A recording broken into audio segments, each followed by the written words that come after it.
What is up, guys? Welcome to another Poly Academy tutorial. Today we're going to look at the cloner tool. So what I've done here is set up a simple little scene with 1,000,001 different little polygon things. So just to take a look, this is what it looks like.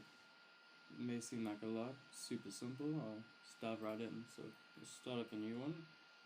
Let's quickly set our frame size.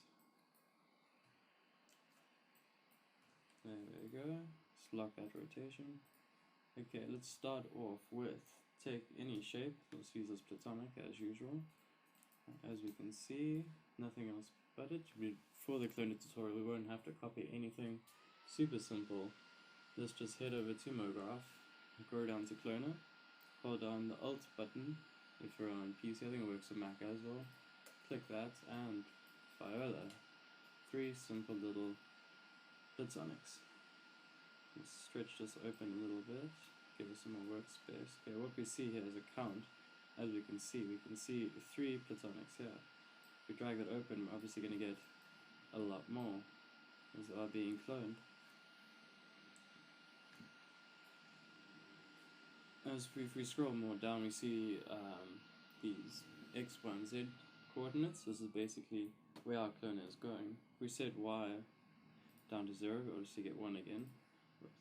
And if we open up on the x as well as the z axis, we're going to get a lot as well. And this is simply for the linear mode. Now there's 3 or 4 different things for the cloner tool. Obviously the one is linear, radial, and grid array.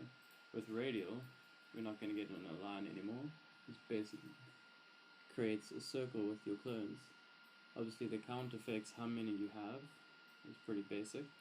And the radius is obviously the radius of the actual circle here. And then if we set our plane to zy, it flips the direction of which our cloner is sitting on. It's quite nice and useful if you want to make some geometric shapes, low poly art, stuff like that. Okay, let's look at grid array. This is pretty advanced or powerful for such a simple plugin, well, not even a plugin.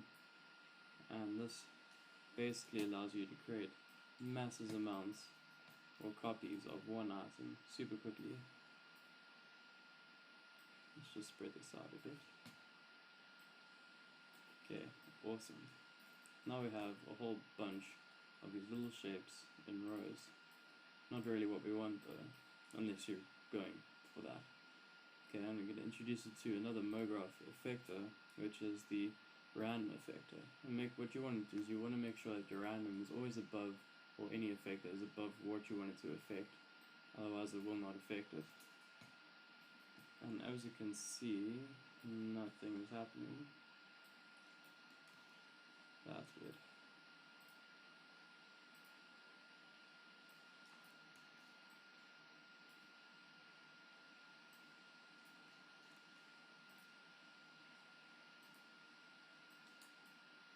Okay, cool. I don't know why sometimes that happens. If you click on your cloner again and scroll across these tabs to your effectors and drag the random into it, this will tell it what to affect. And now, as you can see, there's a slight variance. There's no more straight rows. And obviously, the more we change this or make the scale bigger or smaller, it's going to affect it by that many or that amount in each of these planes. Quite nice if you want a random spread out effect. Also quite useful if you're making trees, landscapes, stuff like that. Also scale as well. You can either scale it up on a single plane like that, or if you click on this uniform scale here, this will allow you to change the scale uniformly across all 3 planes. Also giving you like a nice random effect to make sure it doesn't all look copied.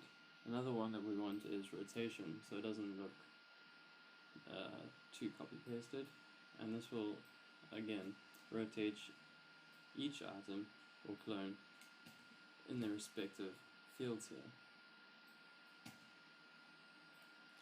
Look at that. Nice and simple. Just give this quick render. Looks really bad, but we're not after some fantastic art. This is just the tutorial. Thanks again for watching. See you later.